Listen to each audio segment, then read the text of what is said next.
Hello everyone, this is me Pratyush and this is our amazing channel Cracking BSc Chem। अच्छा, आज हम लोग इस BSc Chem में क्या पढ़ने वाले हैं? आज हम लोग पढ़ेंगे मिथाइल ऑरेंज के बारे में।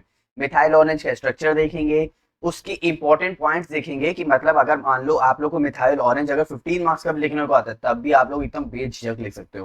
ठीक है, इंपॉर्टेंट पॉइंट वो भी इजी वे में देखेंगे जिसमें लैंग्वेज इजी हो, मतलब आप लोग उसको 2 बार रीड कर लो, रीड करने से याद हो जाए। मैं नहीं कह रहा हूँ उसको रटना पड़ेगा, उसको रीड करने से याद हो जाएगा। अच्छा, फिर हमारे पास उसकी प्रिपरेशन है, प्रिपरेशन यानी सिंथेसिस है, यानी general method of preparation GMP है। ठीक है, फिर उसके बाद कुछ यूजेस हैं। चलो जल्दी से स्टार्ट करते हैं बिना कुछ टाइम वेस्ट किए हुए। अच्छा, बात मिथाइल ऑरेंज, देखो मिथाइल ऑरेंज ये एक कपलिंग रिएक्शन है। कौन सी रिएक्शन है? Coupling reaction.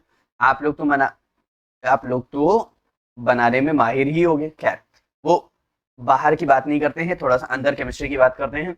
अच्छा, कपलिंग रिएक्शन के लिए हमें चाहिए 2 बेंजीन रिंग। देखो आपको कैसे करना है, ध्यान से सोचना, ध्यान से समझना। ठीक है, एक बेंजीन रिंग ये, एक बेंजीन रिंग ये, दोनों के बीच में नाइट्रोजन डाल दो। अच्छा, दोनों के बीच में नाइट्रोजन डाल दिया, हमें बॉन्ड की चिंता है। नाइट्रोजन बनाता है बच्चों 3 बॉन्ड, तो देखो 2 बॉन्ड, एक बॉन्ड इसके साथ। ठीक है, तो इतना स्ट्रक्चर कंप्लीट हो गया। ठीक है, इतना स्ट्रक्चर कंप्लीट हो गया। हमें लगाना है एक सल्फोनिक एसिड। अच्छा, सल्फोनिक एसिड होता है SO3H, बेंजीन के साथ लगा देंगे तो बेंजीन सल्फोनिक एसिड, जैसे कि ये। ठीक है, अच्छा, उसके बाद हमें लगाना है ये हमारा क्या है? अमीन होता है बच्चों, NH2।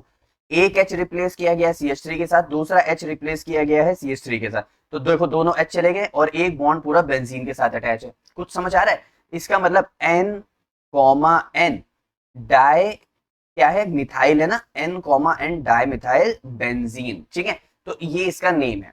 तो इतनी बात ध्यान रखना, मतलब एक तरफ N, डाई मिथाइल और एक तरफ है सल्फोनिक एसिड। ये हमारा पूरा स्ट्रक्चर बन जाता है किसका? ये हमारा स्ट्रक्चर बन जाता है मिथाइल ऑरेंज का। जैसे यहाँ पे C14 है, मतलब कार्बन कार्बन ये सब जो कार्बन लगे हुए हैं ये 14 है।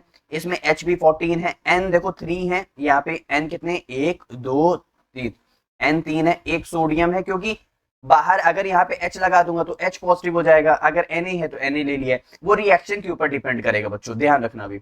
और O कितने हैं? 3 है, 1 2 3, क्योंकि सल्फर जो SO3 का स्ट्रक्चर होता है वो इस तरह होता है। ठीक है, और हमारे पास क्या है? एक सोडियम। कहाँ गया सोडियम? वो सॉरी सल्फर। कहाँ गया सल्फर? सल्फर सल्फर सल्फर, ये रहा सल्फर। ठीक है, चल अब कुछ इंपॉर्टेंट पॉइंट्स की हम लोग बात कर ले जल्दी से। जो इंपॉर्टेंट पॉइंट सबसे ज्यादा पूछे जाते हैं वो हमारा है, देखो मिथाइल ऑरेंज। अच्छा, मैंने मिथाइल ऑरेंज को MO लिख दिया है, या फिर बहुत सी जगह बुक में डायरेक्ट एग्जाम में MEO भी मिलता है, तो इस बात का भी जरूर ध्यान रखना कि अगर MO, ये तो मैंने एक शॉर्ट किया हुआ है, लेकिन MEO जरूर मिलता है। ठीक है, तो methyl orange is a synthetic organic compound है। ठीक है, ब्राइट ऑरेंज क्रिस्टलाइन सॉलिड के फॉर्म में मिलता है। जैसे कि आप लोग अपनी स्क्रीन पे देख सकते हैं, ये हमारा किसका स्ट्रक्चर है? ये है हमारा मिथाइल ऑरेंज का स्ट्रक्चर। ठीक है, देखो क्रिस्टलाइन सॉलिड जैसे है ना, इसी को हम लोग बोल रहे हैं क्या? मिथाइल ऑरेंज बोल रहे हैं। ठीक है, इट इज एन एजोडाई है। एजोडाई क्यों? क्योंकि हम जब भी N2 लेते हैं ना बच्चों, N triple bond N plus Cl minus, ये हमारा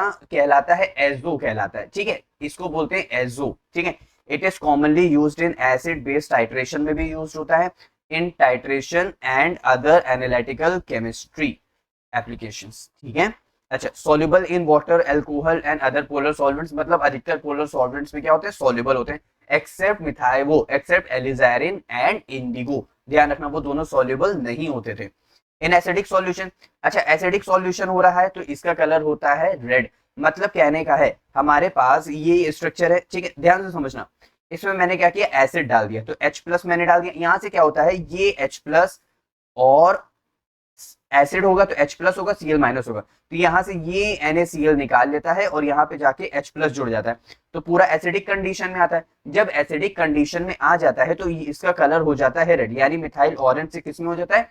रेड कलर में हो जाता है। और अगर बेसिक सॉल्यूशन डाल देते हैं तो वहां पे हो जाएगा OH। अगर OH हो जाएगा तो it appears yellow colour show करेगा, यानी बेसिक सॉल्यूशन हो जाएगा। इतनी बात क्लियर है? ठीक है, ये थे हमारे कुछ इंपॉर्टेंट पॉइंट। मैंने कहा था इसको सिर्फ 2-3 बार रीड कर लोगे अपने आप याद हो जाएगा। बात करते हैं अब इसके सिंथेसिस की। अच्छा, general preparation wise synthesis of methyl orange, यानी preparation of methyl orange. Diazonium coupling reaction होती है, मैंने कहा था कपलिंग रिएक्शन होती है। और डाइसोनियम यानी हमारे पास क्या है? N2+ है। आखिरी में यम लग रहा है, वो प्लस चार्ज की वजह से डाइएजो हम N2 को बोल रहे हैं, क्योंकि 2 है। अच्छा, is use to prepare methyl orange. Para amino sulphonic acid नहीं, पैरा अमीनो, करेक्शन कर लेना बच्चों यहाँ पे, para amino benzene sulphonic acid, या फिर इसको हम लोग बोलते हैं सल्फेनिलिक एसिड। क्या बोलते हैं? सल्फेनिलिक एसिड एंड सोडियम नाइट्रेट। मतलब ये हम एक कंपाउंड है हमारे पास रिएक्टेंट में, दूसरा हम लोग सोडियम नाइट्रेट और HCl लेते हैं और फॉर्म होता है 4 डाइएजो बेंजीन सल्फोनिक एसिड। मतलब कैसे? और यहाँ पे ध्यान देते हैं, ये है हमारे पास para amino benzene sulphonic acid. ठीक है, para amino benzene sulphonic acid, इसमें हम लोग NaNO2 और HCl, या फिर इसको हम लोग डायरेक्ट HNO2 भी लिख सकते हैं। इन दोनों से मिलके ये कंपाउंड बनता है। ठीक है, अच्छा, ये हमारे पास हो गया। रिएक्शन बैलेंस के लिए यहाँ पे 2HCl होगा। ठीक है, यहाँ पे एक Na है ही है। अब यहाँ पे क्या हो रहा है? यहाँ पे ध्यान देना सिर्फ इस तरह, अगर ये कंपाउंड यहाँ से NaNO2 और HCl, ये है हमारे पास डायजोनियम सॉल्ट की फॉर्मेशन के लिए, तो यहाँ से देखो डायजोनियम बनता है और पूरा का पूरा एज इट इज कंपाउंड रहता है। ये पूरा एज इट इज रहेगा। नहीं समझ पा रहे हो? देखो सुनो सुनो सुनो, अब एक बात ध्यान सुनो, ये बच्चों होता है एनिलीन NH2। ठीक है, इसमें हम लोग HNO2 डाल दें या फिर NaNO2 प्लस HCl डाल दें, तो एनिलीन से ये कन्वर्ट होता है बेंजीन डाइएजोनियम क्लोराइड में, N2 प्लस Cl माइनस में। ठीक है, तो यहीं पे वो N2 प्लस है, मैंने उसको N2 को ओपन कर दिया है, N triple bond N plus. अब प्लस इस पे क्यों आया है? क्योंकि नाइट्रोजन ने 4 बॉन्ड बना लिए हैं इसलिए। ठीक है, तो अब यहाँ से अब बाकी पूरा स्ट्रक्चर सल्फोनिक एसिड का वो एज इट इज है। अब आप लोग देख रहे हो यहाँ से H चला गया है और यहाँ से क्या कहते हैं, यहाँ पे Cl आना चाहिए था, वो चला है, क्योंकि वो इसलिए वो NaCl और H2O के फॉर्म में बाय प्रोडक्ट हमने क्या किया? रिमूव कर दिए। अब इसमें हम लोग ये N, डाई मिथाइल एनिलीन हम लोग ये यूज कर रहे हैं। अब ये कैसे यूज कर रहे हैं? और यहाँ पे ध्यान देते हैं, वो इस तरह हम लोग यूज कर रहे हैं, ये इसलिए क्योंकि ये यहाँ से करेगा कपलिंग रिएक्शन। तो यहाँ से होता क्या है बच्चों? यहाँ से ध्यान देना, सिर्फ देखो ये स्ट्रक्चर वैसे ही है, ये स्ट्रक्चर वैसे ही है। ठीक है, इसके साथ एक N लगा हुआ, इसके साथ एक N लगा हुआ। अब ये नाइट्रोजन अपना एक बॉन्ड ब्रेक करके इसकी यहाँ से अटैक करता है, इसके यहाँ से अटैक करेगा, देखो इस तरह बॉन्ड बनाएगा, फिर वापस एज इट इज ये पूरा स्ट्रक्चर क्या कर देगा? जोड़ देगा।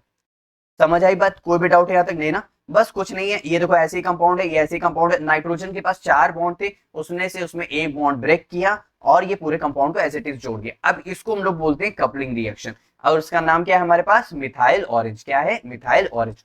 आई होप आप लोग को अच्छे से समझ आया होगा कि मिथाइल ऑरेंज कैसे बनता है, उसके कुछ इंपॉर्टेंट पॉइंट कैसे थे, और उसका स्ट्रक्चर तो हम लोग ने पहले ही देख लिया था। अच्छा, अब यहाँ पे बात कर रहे हैं मिथाइल ऑरेंज के कुछ यूजेस की। Methyl orange can be used to detect the pH of a solution by observing the colour change, red और येलो वाला। It is used in the detection of proteins as a strong staining. ठीक है, staining agent की तरह भी ये work करता है। Methyl orange is used as a dye and pigment in various industries such as textiles and cosmetic. देखो सारे जितनी भी हमारी सिंथेटिक डाइज थी ना, हमारा या तो इंडिगो था, या तो एलिजारिन था, या फिर मिथाइल ऑरेंज है, ये सब एज अ डाई कंसीडर कर रहे हैं। इंडिगो हमारी ब्लू में जाती है, एलिजारिन हमारा रेड में जाता है, और मिथाइल ऑरेंज हमारा तो मतलब ऑरेंज में ही है। ठीक है, it is used as textiles and cosmetic, और ये एसिड बेस्ड टाइट्रेशन में भी क्या करता है? बहुत हेल्प करता है। सभी को अच्छे समझ आ गया? तो ये था बच्चों पूरा मिथाइल ऑरेंज। आई होप आप लोग को अच्छे से समझ आया होगा, और ये पूरे प्रॉपर नोट्स के फॉर्म में आप इसको अच्छे से नोट कर लेना और लिख भी लेना। ठीक है, मैंने पूरी कोशिश करी आपको समझाने की कि इसके कैसे इसकी प्रिपरेशन हो सकती है। अब आप लोगों का काम इतना है कि इसको अच्छे से नोट करना, अच्छे से लिखना, और एग्जाम में अच्छे मार्क्स लेके आना। क्लियर? तो मिलते हैं नेक्स्ट वीडियो में नेक्स्ट टॉपिक के साथ। Bye bye.